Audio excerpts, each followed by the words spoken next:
the smartest film critic in the world, Cole Smithy. Hi, this is Cole Smithy with ColeSmithy.com and your guide to what to see and what to avoid at the movies this week. Takeshi Miike maintains his reputation as a prolific international filmmaker of considerable talent.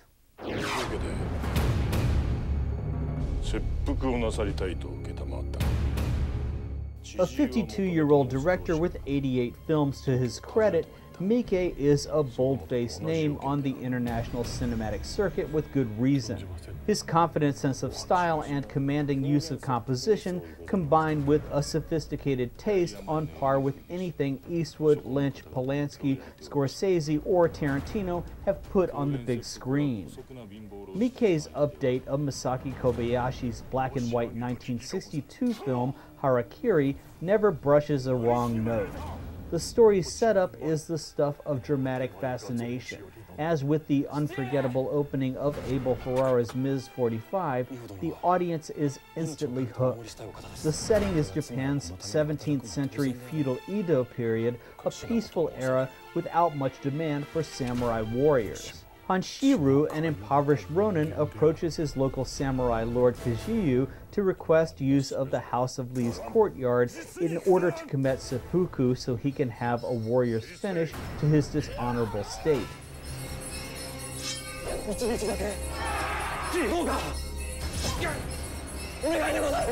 Hanshiro's request is met with cold contempt. Kajiyu tells in flashback the story of another samurai, Matome, who came with a similar request the previous week. In this sequence, Kajiyu's assistant, Omadaka, warns his master that he suspects the man of attempting a suicide bluff in order to procure money. Once situated in the courtyard, Matome is assigned a second, a witness, and an attendant. Realizing his dire condition, Matome begs for one more day or even a few hours to leave and return before carrying out his bloody mission. His desperate appeal is refused. When he is finished telling the story, Kajiyu offers Hanshiro the chance to give up his request and leave without incident. Hanshiro refuses and insists on following through with his ritual suicide. What follows is the backstory behind Matome's own decision to attempt a suicide bluff and his relationship to the unwavering Hanshiro.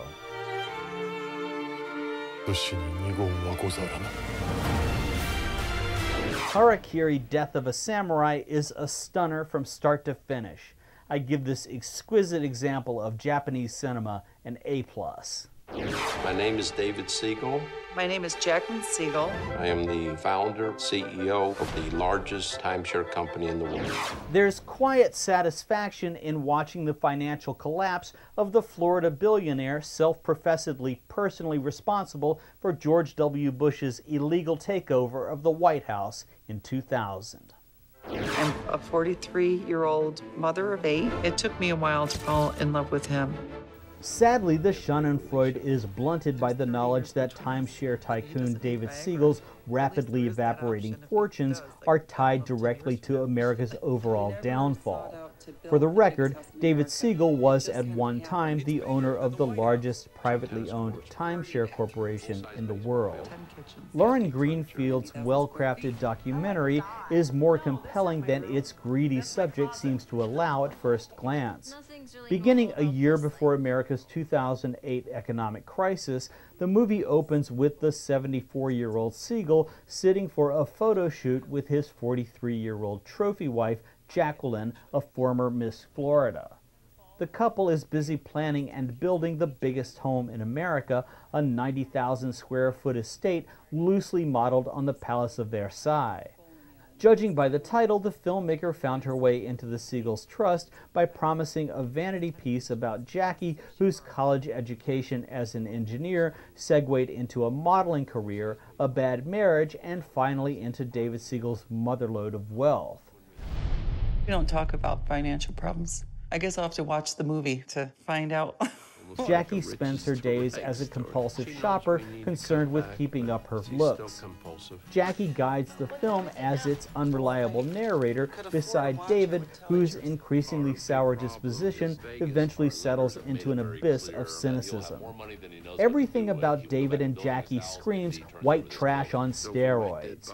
A staff of 19 housekeepers and nannies clean up after Jackie's 8 children inside the family's overstuffed house. Objectively, the Siegels are hoarders. Innumerable pets of all species populate the house. Gaudy painted fantasy portraits of David and Jackie cover the walls. The film becomes more interesting as the Siegels are forced to grapple with losing everything. The Queen of Versailles inadvertently examines a new angle on the methods by which banks have robbed Americans. No. I'm in this fantasy world, you know, until reality hits. If you thought there was any hope for America's financial future, you won't think so after seeing this fascinating, tawdry, and depressing documentary. I give this good doc a B.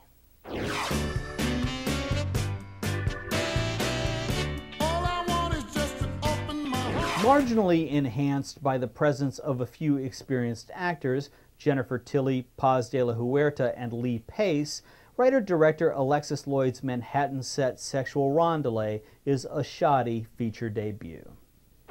What happened? Anything interesting? It's all about the fluidity of sexual energy and self-control. The film is a loosely strung together series of sexual encounters between Manhattanites whose personalities contain an interest quotient less than what you might find on your average reality TV show. From its opening assignation between a virginal African-American girl and a geeky 30-something white guy, the tone is more actor's workshop than showcase. To reject a woman who freely gave herself. Babylon? Don't look at me like that. No small measure of disappointment stems from the filmmaker's refusal to show any of the indicated intimacy at hand. Instead, we get stilted dialogue about bisexuality, the fluidity of sexual energy, and self-control. Everything about the film's situational foreplay and post-coital resolutions is posed, postured, and pretentious.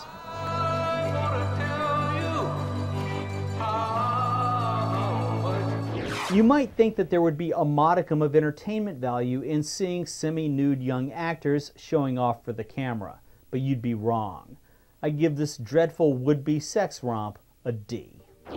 My sleeper pick is The Imposter, and my guilty pleasure pick is Farewell My Queen.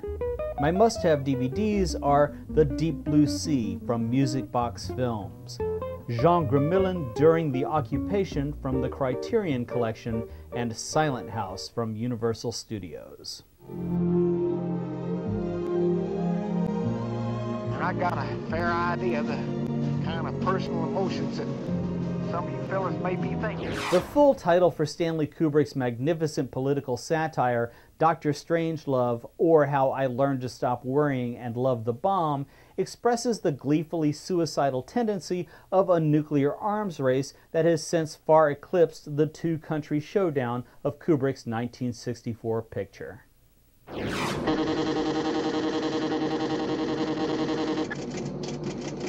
Filmed in black and white, Dr. Strangelove captures the Cold War era with a steely cynicism undermined by unforgettably hilarious performances by Peter Sellers in 3 roles, Slim Pickens, and George C. Scott in a classic guffaw-inducing role as warmonger General Buck Turgidson.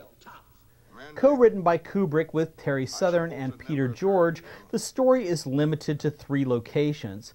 From the comfort of his Burleson Air Force Base office, Brigadier General Jack D. Ripper, played by Sterling Hayden, a cigar-chomping paranoid, calls in an unauthorized nuclear strike against Russia's intercontinental ballistic missile bases. Upon discovery of Ripper's act of insanity, his British executive officer, Captain Mandrake, played by Sellers, does everything in his power to extract the recall code from Ripper.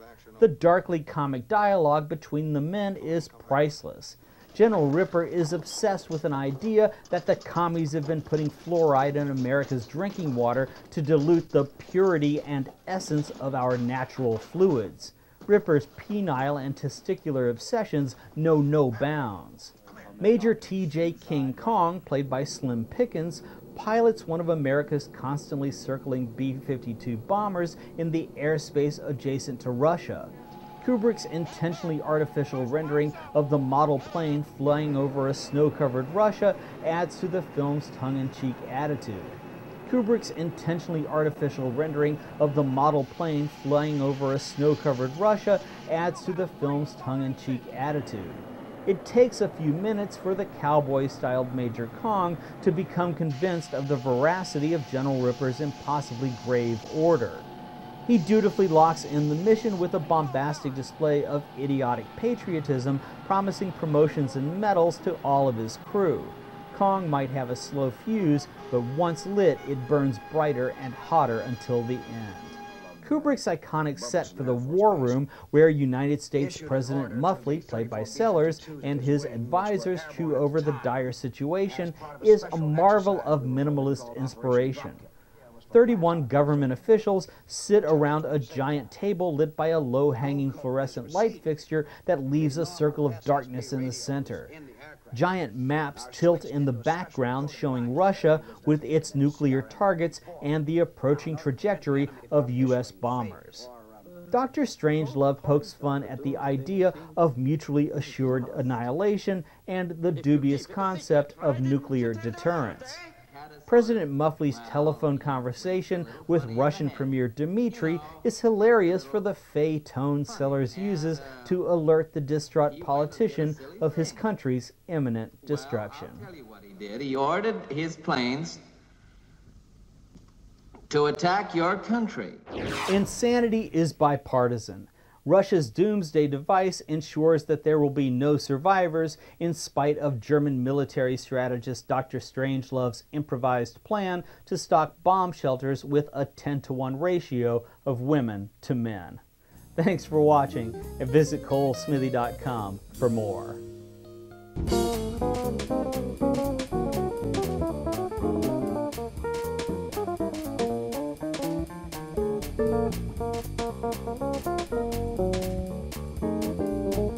Thank you.